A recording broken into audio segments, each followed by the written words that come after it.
All right, guys. Last class, I don't know if you remember, but I said that there are two major ways to solve. Shh. Are we ready? No, not quite. I'll give you a second. Now we're good. Okay. So, there are two major ways to solve a quadratic, right? There's factoring, which we did last class. What do you think the other major way is? To use the quadratic formula. Do you guys remember this? No. Negative b plus or minus the square root of b squared minus 4ac all over 2a. When do you use the quadratic formula? If last class we learned how to do it by factoring, when do you think we use the quadratic formula? When you can't do what? Oh my gosh, when you can't factor it. So for instance, on this first equation right here, x squared minus 6x plus 144. Can you think of two numbers that multiply to be 144 but add to be negative 6? Right? 12, 12, negative 12, negative 12.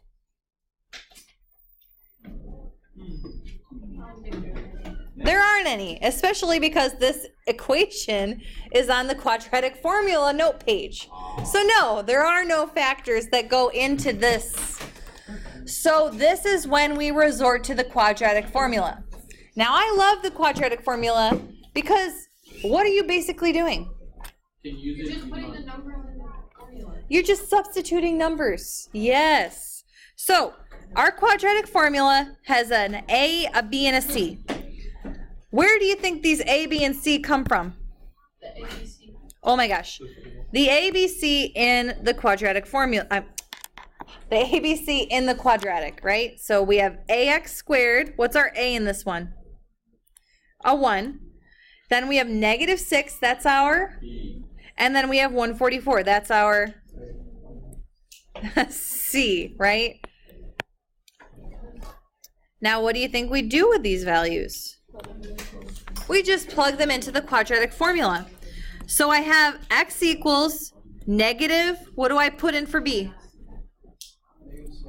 Negative 6 plus or minus, what do you think goes in for the b squared? Again, what goes in for b? Another negative 6. Then minus, always 4. What's our A? Just 1. It's the number in front of x squared. And what's our C? 144. All over 2 times A, which is 1 again. Where did you get that 4? It's always 4. That's part of the equation. I thought it was 2. No. Plus or minus the square root of b squared minus 4ac. All over 2a. All right. Does anyone remember what we have to do first? Now we have this division. Don't do the division first. What part of the top? The inside. Distribution. The inside. We do the numbers inside the radical. Yes. The numbers inside of the square root. Does this mean, when I have my calculator out, that I am going to press the square root button? Why won't this turn on? There we go. Does this mean I press the square root button and then plug it all in? No. Do not put the square root button. We just spent all that time learning how to simplify square roots. So we don't actually want this to square root. We want to know what the number inside the square root is. So in our calculators, you can either do this in your head, which is what I would normally do, but I want to show you, I know this is kind of small. I wish it was bigger, I'm sorry. I want to show you how to put this in the calculator because this is the most missed step. You have to put that negative 6 inside a set of parentheses. What happens if you don't? They're going to think you're subtracting. Yes, Are they going to square the negative if you put the negative on the outside? No. No. You have to also square the negative. So it's -6 and parentheses squared. Then minus 4 times 1 times 144. What did I do there?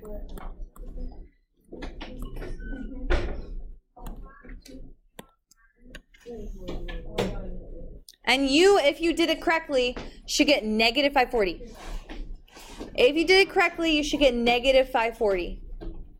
I highly recommend that you do this on a calculator and make sure that you can get this number. Wait, what do we put? A plus or a minus? You don't. You're only putting the numbers inside of the square root. Only the numbers in the square root.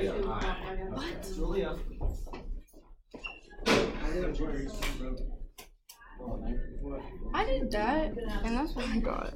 What did I do wrong? This is a, not this negative, it's a minus. Oh. It's a minus 4? So, let me see. If you got some huge number, 20,736, it's because you put negative, where between the 6 squared and the 4, there should be a minus.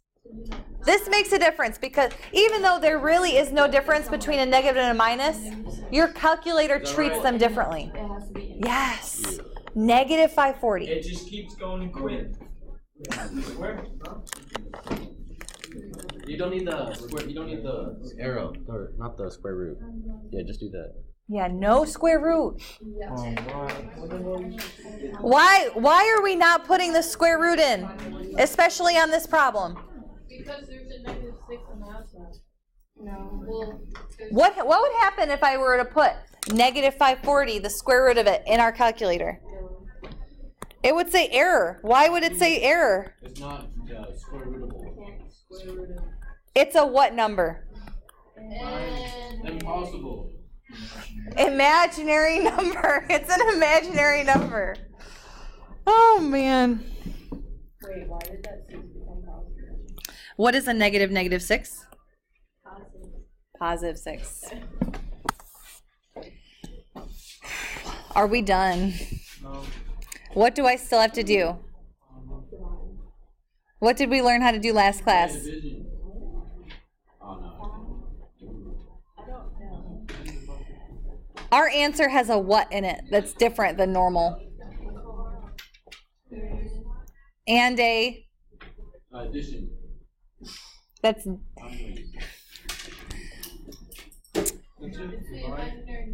okay. What's in front of that negative? Okay, what did we learn last class we have to do with square roots? Simplify them. How do we simplify a square root? And then what did we just learn we could do today? Oh my gosh, we can put it in the calculator. So go to y equals, don't put the negative, just 540 divided by x squared. And look at your table, what are we looking for here? 10 and 5.4. Now, whole numbers. We want whole numbers. Oh, it got big. Wait, it got small. 6 and 15. Yes, 6 and 15. So how do I write that? Do I just write 615? I write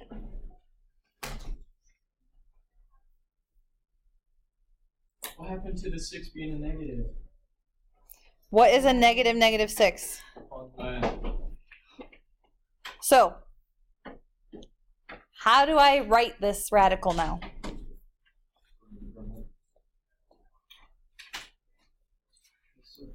Is the 6 inside the radical anymore? That's 6 of the 6 and 15? Is that in the radical? No. It's outside. What do I have to put immediately after the 6? I, because it was a negative 540. And then what? And then 10. No. I mean, not 10, I mean 15. Yes, square root 15. All over 2.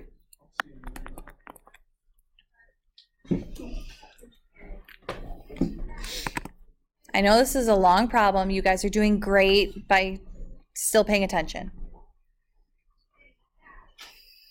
Now, are we done? Why are we not done? Divide by 2. You have to divide by 2. Now, I'm going to tell you, 5th period, the most common mistake when they tried to go do this on their own was they did this.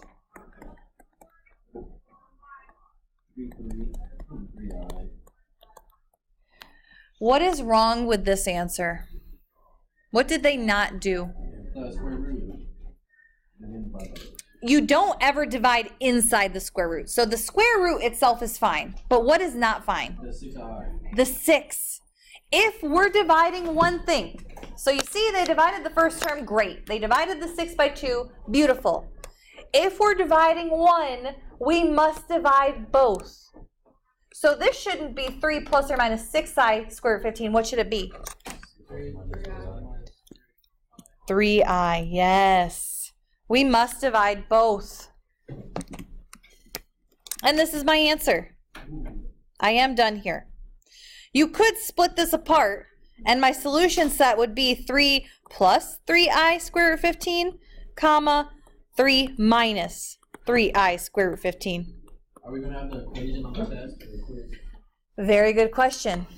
Are you getting the quadratic formula on the test? Yes. No. Yeah. What? I'm not memorizing that. Didn't you have to in Algebra 1? No. No? No. Wait, algebra 1? Algebra 1, yeah. I don't remember that. That was like 2 years ago. We didn't do this in Oh, I'm sure that you did. You probably just don't remember. All right. I want you guys to try to do number 1. Now, what do you do first here, do you think? Move everything to one side. Move everything to one side. So first, I subtract 18. Now, this is on the quadratic formula sheet, right? So what do you think you're going to have to do to solve? The quadratic formula. On your test, it won't tell you which one you use. So really, if this hadn't been on your quadratic formula notes, what should you try first? What should you try first? Factoring. But I'm going to tell you right now, there are no factors. Go ahead and do the quadratic formula.